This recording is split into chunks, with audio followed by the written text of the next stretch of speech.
Hey guys, welcome back to the channel. Today there's gonna be no building, no DIY, because I have a story to share with you. But no story is good unless you have something good to drink while you're tearing. Damn it. No story is good unless you have something good to drink. So I've decided to go with some Maison number 9. And it just so happens that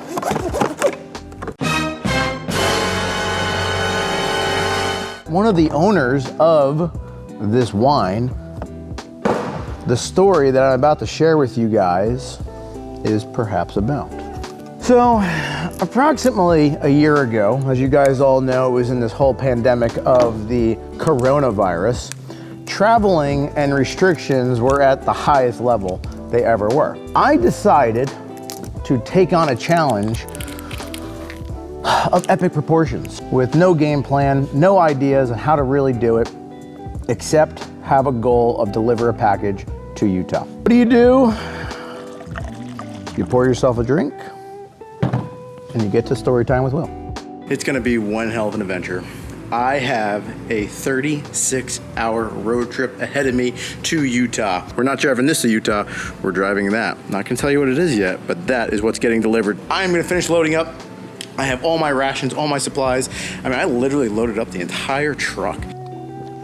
By the way, before we get into any more of this, I want to apologize for this background that is behind me. That is the office. It is completely still in disarray, and it is what it is. So at the end of the day, we don't hide who we are. So you guys are hopefully enjoying this. But back to the story. I do want to mention that I have determined that I am a terrible vlogger. I did a really, really good job of keeping track and vlogging my story up to a very certain point. And then once I pretty much reached Wyoming, I just stopped. Because what I didn't mention is it was a 35-hour drive that I did by myself. And I thought it would be a good idea to not stop along the way and pack my own rations. As you're gonna see, that was not a good idea because I was absolutely miserable along the way. Not to mention that this oddly shaped package was terribly what's the word I'm looking for? Aerodynamic. So essentially I was going down the highway in a sailboat. So if you can picture an F-350 with this big package in the back and a piece of wood, it was stopping. So as I was going through the hills of Tennessee and there'd be a gush of wind to my left or right, the truck would be like this. Remember, this was a ton. So when I would go around the corner or a turn or down a mountain and my vehicle would turn, it would literally be like swashing like this, left to right. And there's me, because what I didn't mention to you guys is the value of that package that I was driving in the back of my vehicle was valued at $100,000. I think I had like 2 ratchet straps I bought from Walmart, because in my grand scheme of things, all I could think about was getting from point A to point B and vlogging along the way, which clearly I didn't do. That's why I'm sitting here telling you a story of what actually happened. So my first stop was 45 minutes after I started. Why, you ask? Well, because I needed gas. Because out of all my planning and all my thoughtfulness of, boiled eggs and beef jerky and Red Bulls, I forgot about the main necessity, which is gas. And realizing that after 45 minutes, I was exhausted. My ass hurt and my eyes were bulging out of my head because, once again, this package cost $100,000. I was nervous of everything. Needless to say, the journey continued. My game plan was to sleep in the truck, live in the truck, and not get a hotel room because, once again, I thought that was a good idea. And what I also didn't think about was all these restrictions that COVID has presented along a challenge to a road trip. So not only was a road trip a challenge in itself, but also that these new things of masks, and the country was in complete hysteria. No one really knew what was going on at that point.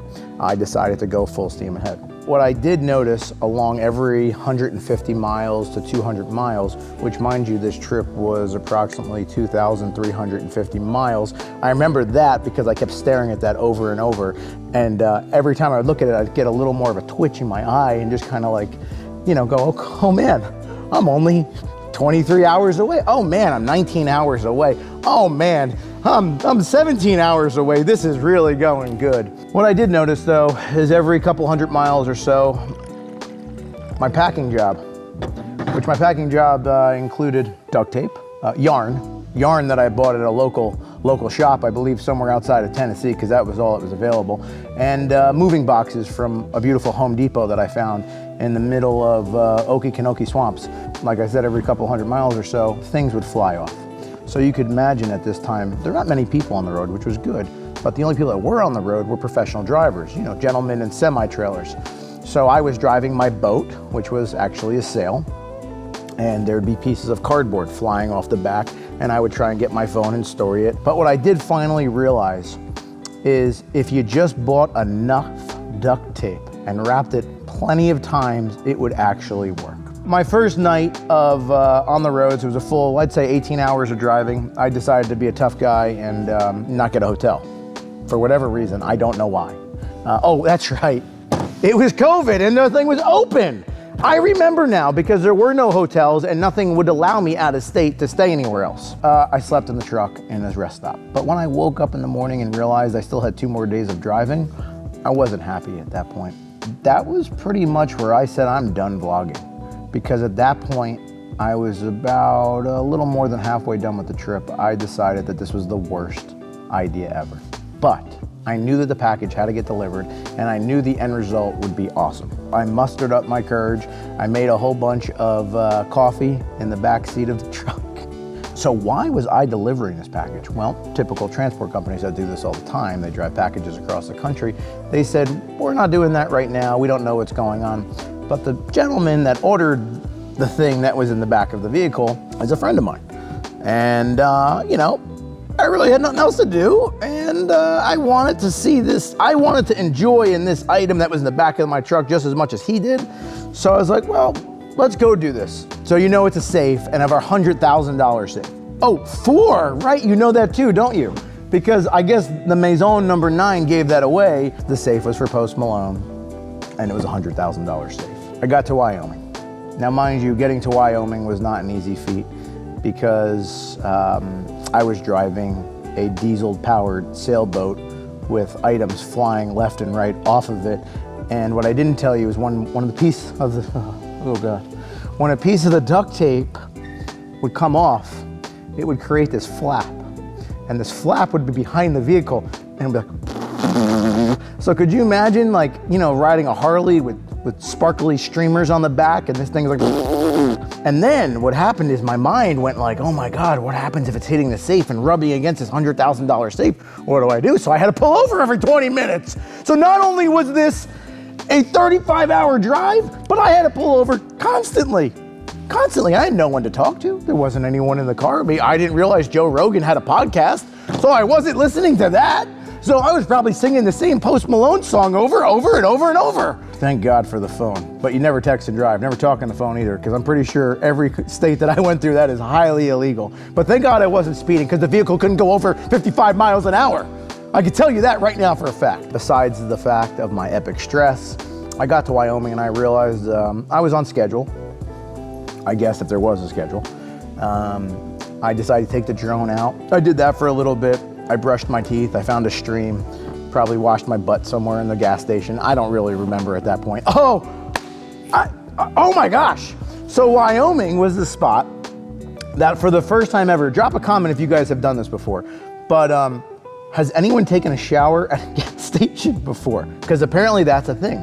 Truck stops, big gas stations across the interstate have showers and like these beautiful lounges. So I paid like $10 for a shower and it was gorgeous. Now, mind you, I forgot about the flip-flop rule back in high school where you're supposed to wear flip-flops in the shower. That totally skipped my mind. So I still think I caught something on my foot, but you know, hey, it could be worse. Felt good, felt refreshed. I was like, man, I am ready to go another 12 hours. So I'm like 9 hours outside of Utah. Don't know what state that is, and it starts to snow. Now, wasn't hard enough to drive this fucking truck with a sail behind me that it had to snow and make everything 10 times worse? It did. I found a little hole-in-the-wall motel that, after convincing them saying I was working on the road crew, I was not allowed to stay in the hotel unless the town sheriff approved each person staying in that hotel due to all these restrictions. So I don't really remember what happened. I think Ben made a couple phone calls and they're like, yeah, no problem, you can stay in the hotel. Great hotel. Woke up in the morning, it was gorgeous out. And mind you, I woke up in the morning and it was 4 hours to go. And I was like, man, I can do this. The safe is still in one spot. 10% of the duct tape was still intact. I had one cardboard box left of the 300 that I purchased back in Okefenokee, and we were good. We were really close. And then all of a sudden I remember driving by and seeing that sign, welcome to Utah. And I was like, holy shit, I really did this epic road trip. I mean, at this point I was like, wow, that was crazy, because now I'm excited. My back hurts, my ass hurts, my feet hurt, everything really hurts, because if you guys haven't done it before, if you haven't drove for a really long period of time, everything hurts. So I call Austin's dad, Post's dad, I said, hey, I'm here. And they're like, all right, well, how are we gonna get this 1,000-pound, hey Goose, how are we gonna get this 1,000-pound safe off of the truck? And I was like, man, all this crazy logistics and planning we did for this entire adventure, because it was, you know, planned to the T, I don't know. Because we got it up there on a forklift at a car dealership. That's how it was actually originally put up there. But luckily enough, they were doing work at the house. And a gentleman came into the driveway with a bobcat and a forklift. And I just remember unsnapping the top of this safe and taking my 2 safety straps. Because remember, mind you, I used 2 safety straps to move a $100,000 safe. Who in their right mind would drive across the country? I didn't even get a box truck. When you really think about how stupid and how unbelievably just zero thought process was put involved in this whole situation, you would really consider me just a true moron. The fact that I made it there in one piece without flipping the truck, without the safe breaking or the safe, just any kind of disaster is still unbelievable. So we're gonna take a drink to that one for a second, but we made it. So now comes the challenge. How do we get this safe inside of the house? Now, thankfully, my job was done. So at that point, I cracked open a beer at my buddy, and we watched the safe get delivered, the safe get placed, and I'm gonna let you guys see what the safe looks like with me and Post Malone checking out for the first time. Oh, this button? If I gotta get in there, I'm fucked. Oh, wow.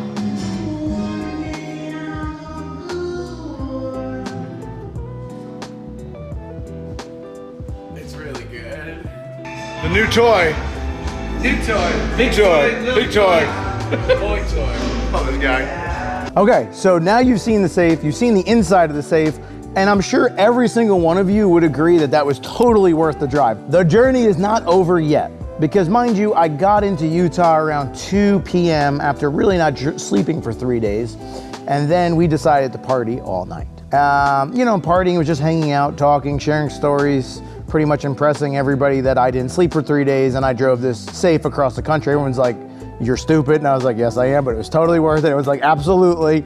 So we had a bunch of beers and had a great time. I also had no plans on when I was gonna return home. So a buddy of mine out there named Jonathan used to work at a facility called Action Targets. So Jonathan was like, oh, you're in Utah, what are you doing with Post? Let's go hang out and I'll shut down the entire facility and why don't you guys come over and we'll do some shooting and have some fun. And I was like, okay, perfect, let's do it. So the next night meaning it was probably about 7 o'clock because I slept till probably 4 or 5 o'clock in the afternoon. Picked up my friend Tim from Galveston Guns, brought him over to Post's house, and we decided to take a little journey to Action Targets and do some John Wick training. That safe was to replicate a John Wick movie, and all the guns in there were guns that were used by John Wick in his action movies. What better way to test these out by than actually going to test them out? So enjoy the shooting clips.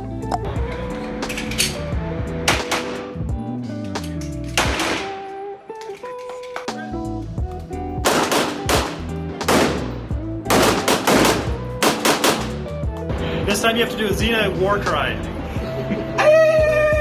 Is that it? That actually, All right, spinning. Threat! Threat! Threat!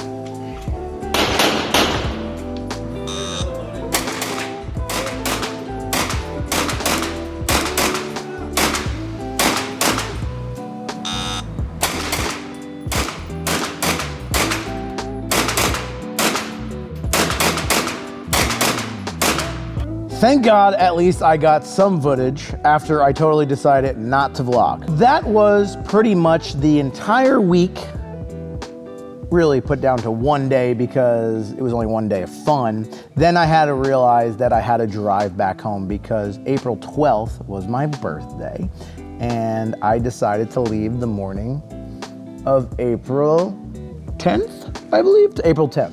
So I had to make it home because I wanted to be in Myrtle Beach for my birthday. So I'm just gonna say one thing. I had 36 hours ahead of me. I was miserable. I had no safe anymore in the back of the truck, so I didn't have a sail, but I still had a floating turd that consumed diesel at an alarming rate. But what I did have was a goal to get home by my birthday. I didn't sleep for the next 2 days. I picked up some Red Bulls and some Big Boy Slim Jims. I slapped and sipped my way across the country, stopping every couple hours to climb a mountain because that's what I do. But I'll tell you what, I made it home on my birthday and had one hell of a day. I hope you guys enjoyed the story with Will. And I'm sure there's gonna be a lot more because I'm terrible at vlogging, but I'm kind of good at telling stories. I hope. If not, let me know. But if you did like it, give me a big thumbs up, like, subscribe, and we'll see you soon.